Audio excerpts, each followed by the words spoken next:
Oh, hey, what's up, everyone? Yeah, today I'm going to, uh, I hope everyone's doing well, and it's been a while since I've done any of these videos, so I'll give them my best crack. But yeah, I'm just planning on reviewing the preliminary finals. Obviously, there was, a couple results that they weren't upsets as such, but they certainly weren't, I didn't predict them to happen. Although they weren't upsets. Anytime Richmond and Geelong win a game, it's not an upset. Um, yeah, but anyway, I'll start with the Richmond Port Adelaide game. I didn't see a lot of the game. By what I was reading, in the first half, Port Adelaide had more territory and won the centre clearances, and it sounds like they had more opportunities in the first half, but they couldn't capitalise. And in the second half, it was virtually all Richmond. Um, I did see a bit of the final quarter and stuff. Obviously, when Ebert got concussed and um, going back, with the flight of the ball to intercept Jack Rewalt. So yeah, no. I thought Port definitely Richmond pressured better and hunted them better around the contest, and um, yeah, they should have really they missed some opportunities, Richmond. So they probably could have won a little bit more comfortably, but typical Richmond sort of win, based around pressure and tackling around the ball, and yeah, it was a typical Richmond brand sort of game.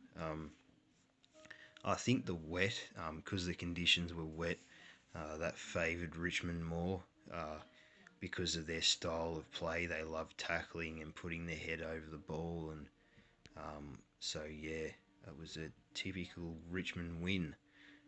But yeah, Port Adelaide and Ken Hickley would be a bit disappointed with that result, considering they were the best team all year. They won the qualifying final. Um, they had a home preliminary final. Um, something that Richmond haven't really been able to do this year is play any real home games. So yeah, besides from the first few rounds, so yeah, it was a it was a great effort from Richmond, but yeah, Port Adelaide,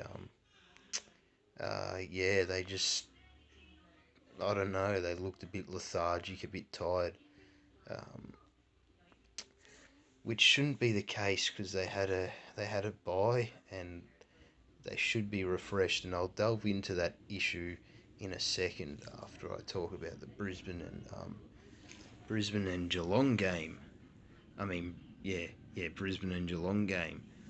Um, yeah, just Brisbane right from the word go. Like players like Robinson, Zorko, O'Neill, Berry, Lyons, McCluggage. They've got a real strong engine room, and yeah, guys like Selwood and Selwood didn't really have much of an impact, but Duncan and Sam Simpson, um, Dangerfield play predominantly forward. So um, yeah, it was a big effort in the middle of the ground for Geelong, which um, they really dominated that department of the ground. Um, you know, um, so hats off to Joel Selwood for pushing through that injury, but we wouldn't expect anything less from Joel Selwood. That's the standards he sets, and he'll play with a broken leg if he could, I believe. So um, yeah, Hawkins was solid down forward. Obviously, I said about that Simpson guy. He just he really took it to another level. Um, their back line was solid. Harry Taylor and Henderson stood up. Um, yeah, it was just a real um, yeah, it was a real good performance from Geelong. But yeah, Brisbane just, I do not know what happened. You'd think with a chance to play a grand final at the Gabba, their home ground, they would have been trying their guts out, but it just didn't seem that way. They just looked lethargic. Um, they looked second rate, and really, if Geelong had a kick straight, the game would have been well and the game should have been well and truly over before the final quarter anyway. It's just Geelong's inaccurate kicking that sort of kept them in the contest for so long.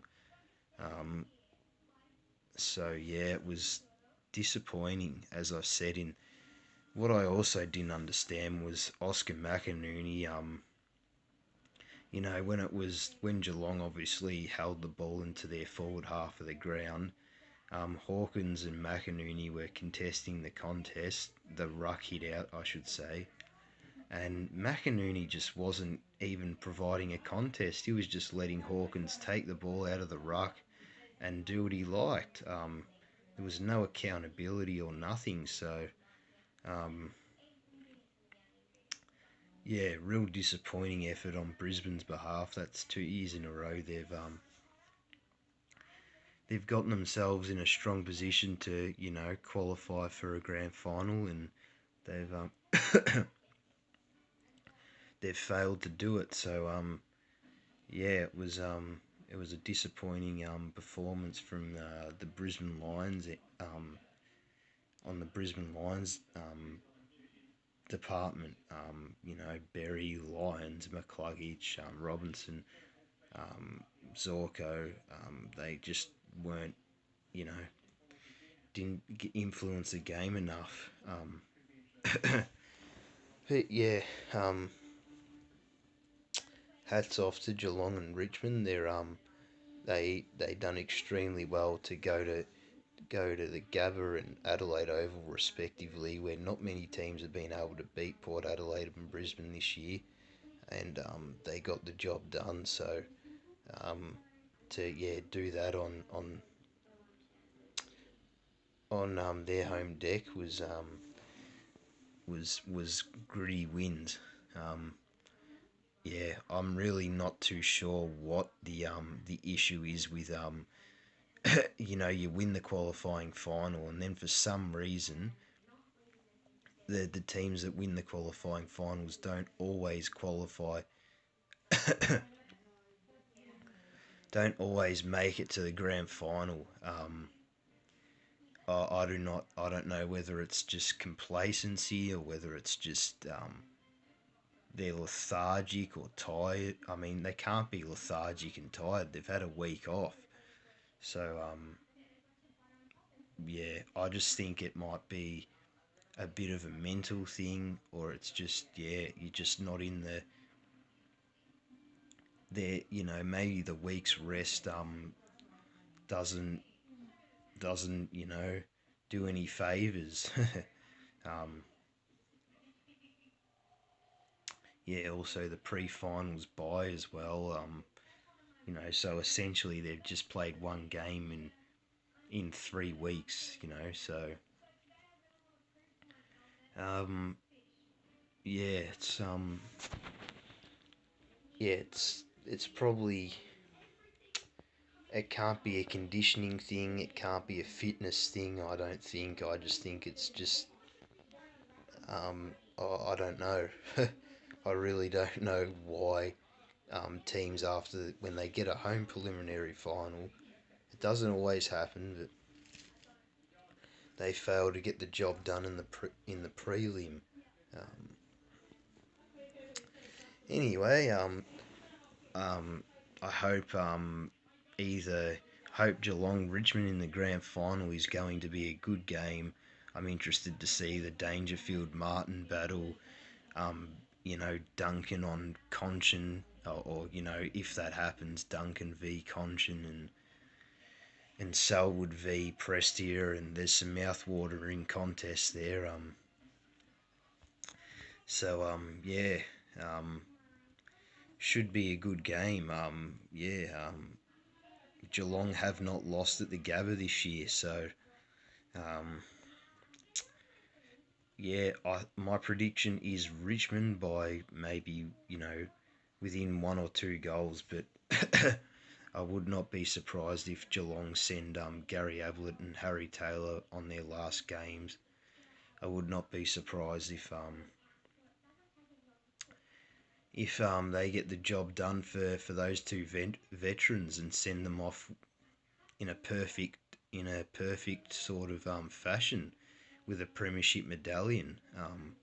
Also, Patrick Dangerfield would be as hungry as ever. He's never won a premiership, so whereas a lot of the Richmond guys have, and guys like Lockie Henderson and Zach Tui and all them, they've never won a premiership, so or even played in a grand final. So whether I can't see hunger being an issue for Richmond, but yeah, whether Geelong just want it that little bit more, we'll wait and see.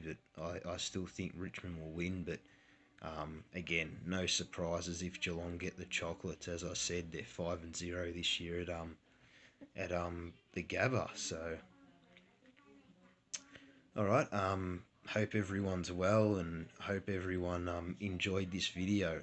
Hope to do another one once the grand final's completed. All right.